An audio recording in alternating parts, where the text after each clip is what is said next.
नमस्कार दोस्तों, स्वागत है आप सभी का हमारे प्रोग्राम जिंदगी बने आसान में। दोस्तों, हमारी बहुत ही कमाल की सीरीज चल रही है gut brain connection with food के ऊपर। हम जान रहे हैं कि किस तरह से हमारा जो खान पान है या हमारी जो दिनचर्या है या फिर जो भी चीज़ें हम पूरी लाइफ में करते आ रहे थे अभी तक, उसे हम एनालाइज कर रहे हैं। क्या हम सही थे? क्या कुछ जगहों पर हमें चेंजेस करने की ज़रूरत है? क्या कुछ जगहों पर हम अगर कुछ बदलाव लाएंगे तो उससे हमारी पूरी की पूरी ज़िंदगी बदल सकती है? यही तो हमारा लक्ष्य है ना दोस्तों। तो आइए इसके बारे में जानने के लिए हमारे साथ है डॉक्टर भवानी जी, जो कि एक न्यूट्रिशनिस्ट है और साथ ही साथ एक वेलनेस कोच भी है। तो आइए उनसे बातें करते हैं। ओम शांति sister, welcome to our show. ओम शांति, थैंक यू। सिस्टर, हमने इस सीरीज़ में हम काफ़ी कुछ आपसे जान रहे हैं। उसके लिए सबसे पहले मैं आपको थैंक यू बोलना चाहती हूँ for your valuable time. Thank you. Sister, जब हम बात करते हैं गट की, गट अर्थात हमारा स्टमक, आपने कई सारी बातें आयुर्वेदिकली बताई हमें कि किस तरह से हमारा गट वर्क करता है। अब मैं जानना चाहती हूँ सिस्टर कि जब ये गट ठीक नहीं रहता तो उससे क्या क्या हो सकता है?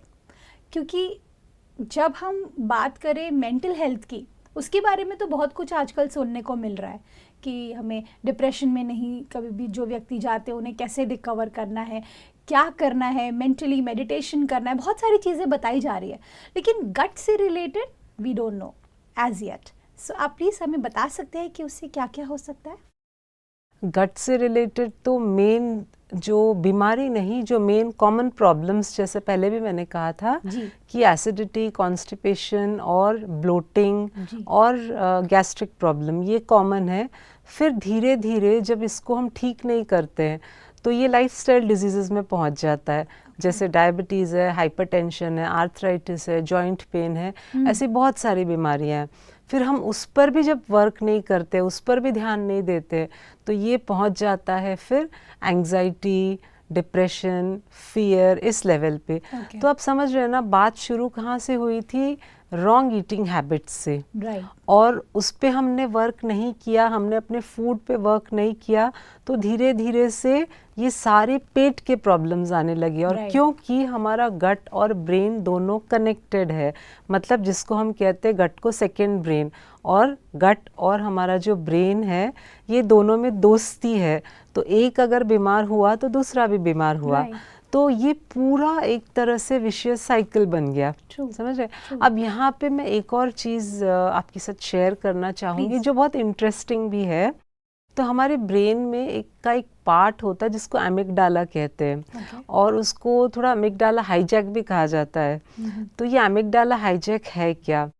तो ये एमिगडाला, जैसे मैं आपको एक छोटा सा एग्जांपल देती हूँ। Yes. हम सबके पास में स्मार्टफोन है, Right. ठीक है, और उस फ़ोन में हर दिन सुबह एक गुड मॉर्निंग मैसेज आता है। Right. और हम कभी पढ़ते ही नहीं उस गुड मॉर्निंग मैसेज को।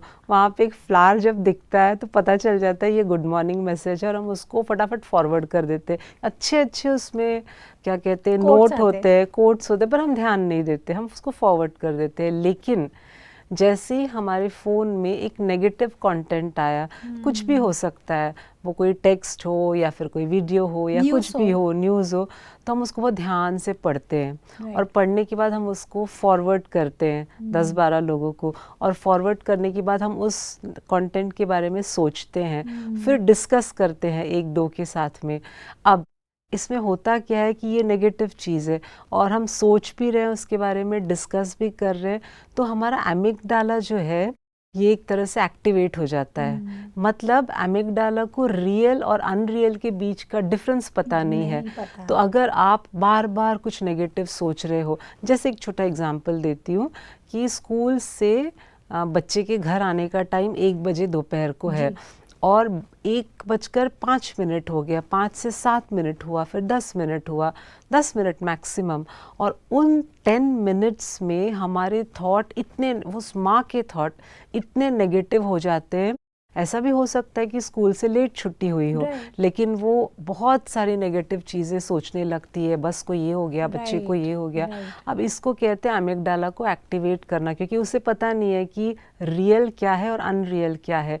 फिर बहुत सारे केमिकल्स हमारे ब्रेन से रिलीज़ होते हैं, और फिर धीरे धीरे धीरे वो हमारी पूरी सिस्टम को अफेक्ट करते हैं। ठीक ये है, एकदम सही कहा आपने सिस्टर।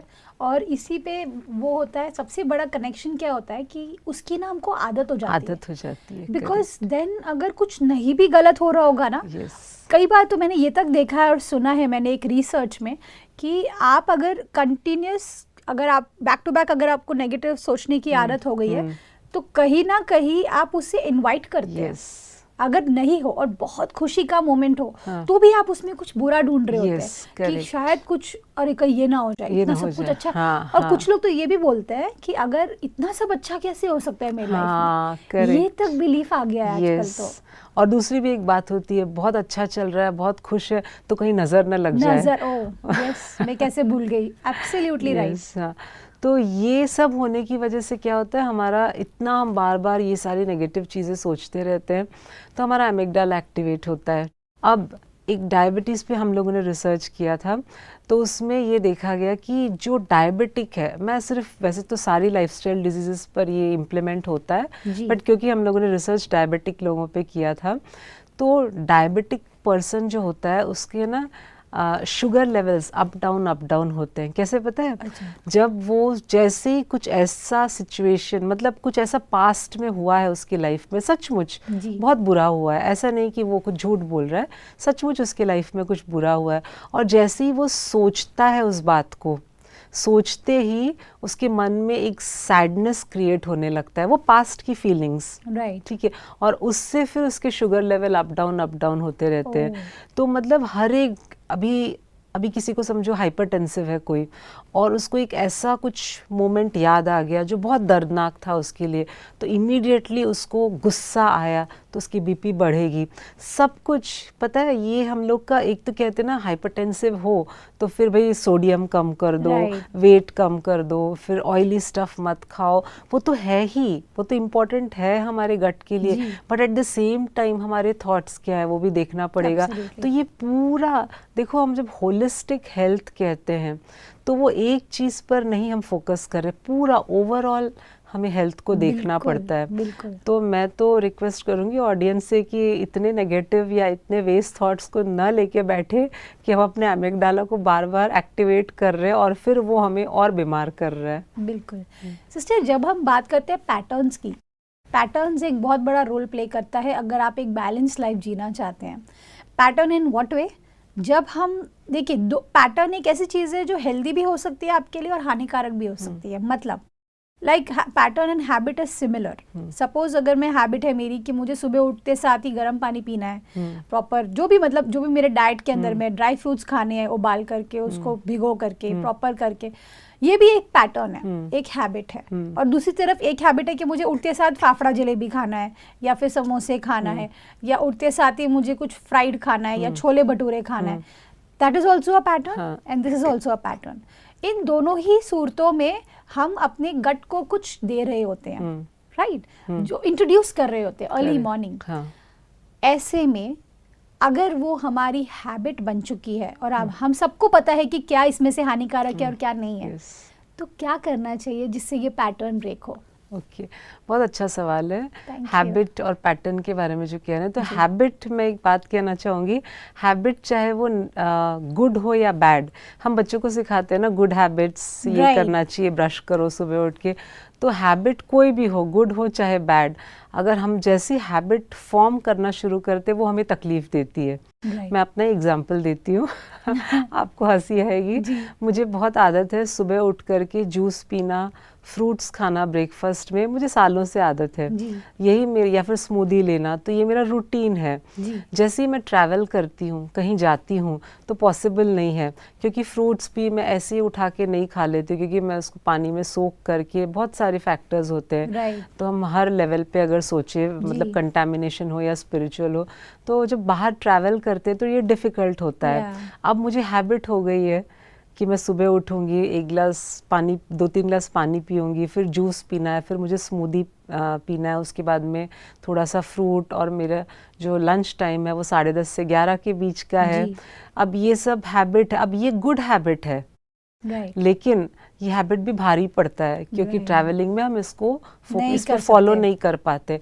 तो पहले कैसे होता था, मैं फॉलो नहीं कर पाई, जैसे 2-3 दिन के लिए बाहर जा रहा, अब ये फॉलो नहीं हो रहा है रूटीन, तो अंदर से गिल्ट फीलिंग Right. सबसे पहले आता है। उसके बाद में सेकेंड इरिटेशन कि देखो अब मुझे मिला नहीं जूस Yeah. जो पीना था, मुझे मिला नहीं स्मूदी, अब देखो मैंने ये डोसा खा लिया, अब सुबह उठ के मैंने कुक्ड फूड खा लिया, अब मैंने गट को क्या दिया। अब ये भी एक तरह से हमारी जो पैटर्न, थिंकिंग पैटर्न है, हमारी हैबिट की वजह से ये भी गलत है। तो कहीं ना कहीं है ना, हमें अपने माइंड को सबसे पहले तो काम रखना होगा। सेकेंड, जैसे कि आपने कहा, हमें पता है कौन सी चीज़ें राइट है, कौन सी रॉन्ग है करके खाने में।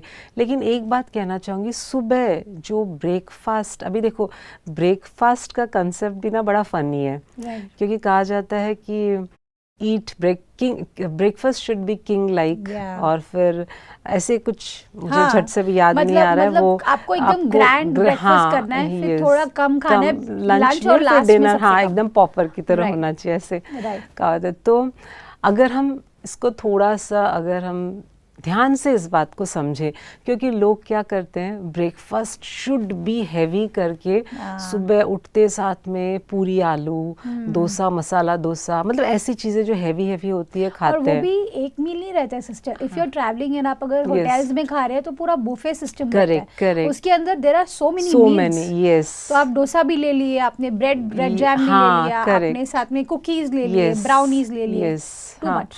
यस, तो ये ब्रेकफास्ट है क्या? Right. ठीक है, अब एक बात तो समझ में आती है, रात भर हम जब सोते हैं और सुबह उठते हैं तो वो फास्ट को ब्रेक करने के लिए कुछ खाना है। Right. अब मैं एक सवाल पूछती हूँ आपसे कि हम बहुत सारे कॉमिक कैरेक्टर्स देखते हैं, बचपन में हमने कॉमिक्स बुक्स वो पढ़े थे, हमने फोटोज़ देखे थे, तो वो फोटोज़ अगर आपको याद हो तो उसमें कैसा फ़ोटो होता है? एक राजा, उसके आसपास में 3-4 उसकी रानियाँ होती है, एक ग्रेप्स खिला रही होती है, एक किशमिश खिला रही होती है। भी हमने ये नहीं देखा कि एक ने पूरी खिलाया, एक ने ब्रेड खिलाया, ये नहीं। तो किंग लाइक ब्रेकफास्ट का मतलब क्या है? ये सारी चीज़ें बहुत महंगी है। आप देखेंगे फ्रूट्स एंड ड्राई फ्रूट्स है ना, बहुत एक्सपेंसिव होता है compare to the normal food. तो हमारा फर्स्ट थिंग जब सुबह उठते हैं ना, अगर आप अपने गट को स्ट्रॉन्ग रखना चाहते हो, और सेकेंड इस पॉइंट पे भी आती हो, हम कहते हैं मेरी गट फीलिंग, बहुत सारे कहते हैं ना हम, कभी मेरी गट फीलिंग कहती है मुझे ये नहीं करना चाहिए। अब वो फीलिंग, ट्रू फीलिंग आएगी कैसे? जब आपका गट अच्छा हो तभी तो ट्रू फीलिंग आएगी ना, तो वो सेंस आप तभी कर पाओगे। तो ये हेल्दी जो कंसेप्ट, जो सुबह उठ के किंग वाला जो ब्रेकफास्ट हमें करना है, उसमें हमेशा फ्रूट्स, नट्स, सीड्स, ये सारी चीज़ें होनी चाहिए। हमेशा आप याद रखिए, दिन की शुरुआत है ना, इन चीज़ों से ही करनी चाहिए, क्योंकि सारा रात हमारा पेट खाली था, फास्टिंग हुआ, तो जब हम ये चीज़ें डालते जो नेचर से डायरेक्टली हमें मिलता है, तो उसको हम बहुत अच्छी तरह से हमारा गट डाइजेस्ट करेगा। ये सब खाने की आधे पौने घंटे के बाद में आप नॉर्मल, आप जो भी नाश्ता करना चाहते हैं, चाहे वो इडली हो, पोहा हो, कुछ भी आप करना। लेकिन अब फिर से एक गड़बड़ होती है, क्योंकि हम अगर ब्रेकफास्ट लेट कर लें 9:30-10 बजे, फिर हम क्या करते हैं, लंच फिर डिले होता है 2-2:30, और वो 2-2:30 का टाइम है ना, लंच का टाइम नहीं होता है, क्योंकि उस वक्त पित्त जो है वो कम होने लगता है। और पित्त जैसे कम होने लगेगा, हमारा डाइजेशन प्रॉपर नहीं होगा। तो लंच हमेशा 1 बजे के पहले ख़त्म करना चाहिए, और अगर आप 1-1:30 के अंदर ख़त्म करना चाहते हैं लंच, तो मॉर्निंग का एक्चुअल में किंग लाइक ब्रेकफास्ट, मतलब आपके fruits, dry fruits, smoothie, juice, यही सारी चीज़ें होनी चाहिए। तब आपको एक्चुअल में भूख लगेगी, तब आप खा पाओगे प्रॉपर लंच। सिस्टर, पर एक और कॉन्सेप्ट जो मैंने सुना है, और जो शायद मैंने एक्सपीरियंस भी किया है एक बार, कि मैंने ना बहुत टाइम तक फ्रूट्स पे मॉर्निंग ब्रेकफास्ट में थी, लेकिन कुछ टाइम के बाद 15-20 दिन, 1 महीने के बाद में वो मुझे हार्म करने लगा। क्यों? क्योंकि उसमें क्रैश होता है। It is also a form of sugar. Fruits भी एक फॉर्म ऑफ शुगर है। तो आप अगर आप शुरुआत करते हैं, सुबह फ्रेश फील होएगा, within ½ an hour to 1 hour मुझे इतनी जोर से नींद आती थी कि मैं काम वाम सब छोड़ के सो जाती थी। तो वो सबके लिए वर्क नहीं करता है universally, you know. So for every person एक डिफरेंट कस्टमाइज, इसीलिए डाइटिशियंस को रखा गया है correct, ताकि वो लोगों के हिसाब से उस चीज़ को करे।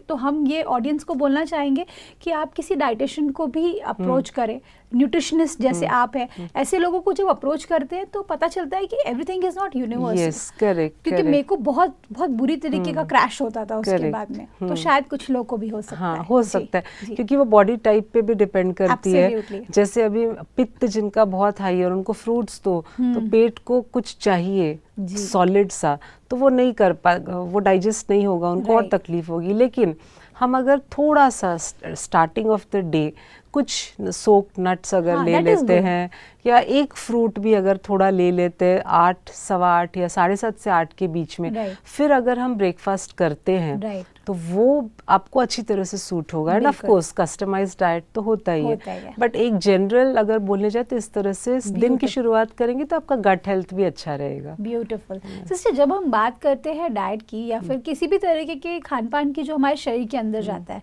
उसमें ना एक बहुत बड़ा रोल प्ले करता है कुकिंग। क्योंकि देखिए खाना तो सेम ही है। अगर सपोज एक डोसा हम घर पे बना रहे हैं, मम्मी बना रही है अपने हाथों से, फ्रेश मूड में नहा करके एकदम अच्छी तरह से भगवान की याद में आपके लिए बना रहे हैं, एक वो डोसा हुआ। दूसरा आप एक छोटे से ढाबे पे खाना खा रहे हैं, वो जल्दी जल्दी में बना करके आपको दे रहे हैं। इन दोनों के बीच में क्या डिफरेंस है? क्या डिफरेंस होता है जिसकी वजह से एक को खाकर गट खुश हो जाता है और एक को खाकर शायद अपसेट भी हो जाता है? अभी जैसे देखिए पुराने ज़माने में ना हमने अपने घरों में भी देखा है कि एक सिस्टम था जो अभी मेरी मम्मी अभी भी फॉलो करती है, नहा कर ही किचन में जाने का है, नहाने के बाद ही खाना बनाने के लिए जाते हैं। अब ये सिस्टम क्यों? अगर इसको हम थोड़ा सा डीपली अगर इसको समझने की कोशिश करें तो वो पर्सन जो भी कुक करने वाला है, ठीक है, वो जब नहा के जाता है मतलब उसमें एक सेंस ऑफ रिस्पॉन्सिबिलिटी होती है कि I am going to prepare food. और वो फूड किसके लिए? क्योंकि हम एक प्रसाद के फॉर्म पे हम गॉड को ऑफर करते हैं, तो वो माइंड में कॉन्शियसनेस रहता है। जैसे है ना, आप देखोगे बहुत सारे घरों में अब हर कोई बहुत ज़्यादा रिलीजियस या बहुत ज़्यादा स्पिरिचुअल नहीं होता है, लेकिन कोई फेस्टिवल वाले डेज जब आते हैं, कोई भी फेस्टिवल, वो चाहे गणेश चतुर्थी हो, चाहे नवरात्रि हो, कोई भी फेस्टिवल, तो फेस्टिवल के दिन आप देखना घर के सारे लोग सुबह सुबह उठकर जल्दी उठ के नहा धो के तैयार होके फिर जो खाना बनाने वाले होते हैं वो भी किचन में जाके बहुत प्यार से भगवान की याद में प्रसाद बनाते हैं। फिर वो ऑफर करने के बाद गॉड को फिर बाद में घर के लोगों को खिलाते हैं।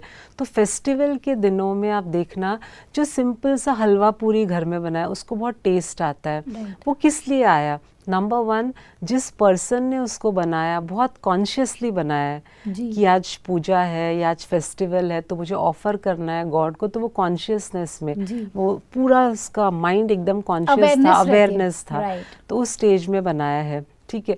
सेकंड, वो उसमें बहुत अच्छी भावनाएं गई, अच्छी एनर्जी गई, तो नेचुरली वो फूड बहुत अच्छा बना, इतना टेस्टी बना। तो ये एक डिफरेंस आ जाता है। अब जैसे आपने कहा मदर जब बनाती है तो नेचुरली बहुत प्यार से बनाती है कि मेरा बच्चा और खाए। वो अगर कुक बनाए तो वो सोचे कि अभी क्यों मांग रहा है। मैं एक एग्जांपल इधर भी देना चाहूँगी। एक बहुत फेमस शेफ़ हैं, बहुत सुंदर एक ऐसे कुछ बड़ी सी एक मीटिंग चल रही थी, उसमें उन्होंने कहा था स्टूडेंट्स को कि जब एक कुक रोटी बना रही होती है और बच्चा जो है वो एक्स्ट्रा अगर चपाती मांग लेता है, वो अगर रोज़ 3 खाता है, उस दिन वो चौथा मांगा, तो वो क्या सोचती है मन ही मन, आज ही इसको मांगना था एक और एक्स्ट्रा, मुझे 2 घरों में और जाना है खाना बनाने के लिए, मैं वहाँ लेट हो जाऊँगी, इसको आज ही एक्स्ट्रा खाना था, ऐसे सोच सोच के बना के दे देगी, ठीक है। अब वो एनर्जी तो गई ना बच्चे पे ऐसे। और वही अगर माँ को बोल दे बच्चा कि मुझे एक्स्ट्रा दे दो, तो माँ 1 क्या 2-3 एक्स्ट्रा बना के देगी, वाह मेरा बेटा खा रहा है, मेरी बच्ची खा रही है करके। तो नेचुरली वो इमोशंस तो फूड में जाते ही हैं। बिल्कुल सिस्टर, बहुत सारी खूबसूरत बातें आपसे हमको आज मिली। मेरे लिए ये बहुत ही वैल्यूबल एपिसोड रहा है, क्योंकि मुझे अभी तक ये नहीं पता था कि इमोशंस जो है वो इतना इम्पॉर्टेंट रोल प्ले करते हैं हमारे गट हेल्थ के लिए। और all thanks to you sister, thank you for coming in our show. ओम शांति। Thank you so much. ओम शांति। दोस्तों, आज के एपिसोड में हमने क्या जाना कि अगर हमें अपने गट को अर्थात हमारे पेट को खुश रखना है तो उसके लिए सबसे पहले हमें जंक फूड को हमेशा के लिए बाय बाय कर देना है। दूसरी बात हमने एक और जानी कि अगर हमें अपने माइंड को पीसफुल रखना है, अगर हमें पॉजिटिव थॉट्स इनकलकेट करने हैं अपने माइंड के अंदर में, तो उसके लिए हमें राइट डाइट से अपने दिन की शुरुआत करनी है। सिस्टर ने कहा हमें नट्स खाना चाहिए, हमें सीड्स खाना चाहिए सुबह, स्मूदीज़, फ्रूट्स, ये सभी चीज़ों से, या फिर जूसेस, वेजिटेबल जूसेस, इन सभी चीज़ों से अगर आप दिन की शुरुआत करेंगे ना तो आपको लगेगा कि एक पॉजिटिव ऊर्जा के साथ आप अपने दिन की शुरुआत कर रहे हैं और वैसा ही आपका पूरा दिन जाएगा। इस बात के साथ आज के प्रोग्राम को हम एंड करते हैं। कल आपसे फिर मिलेंगे आपके ही शो में जिंदगी बने आसान। ओम शांति। अधिक जानकारी के लिए संपर्क करें जिंदगी बने आसान, Brahma Kumaris Godlywood studio, Shantivan, Abu road. Call 8094913 487।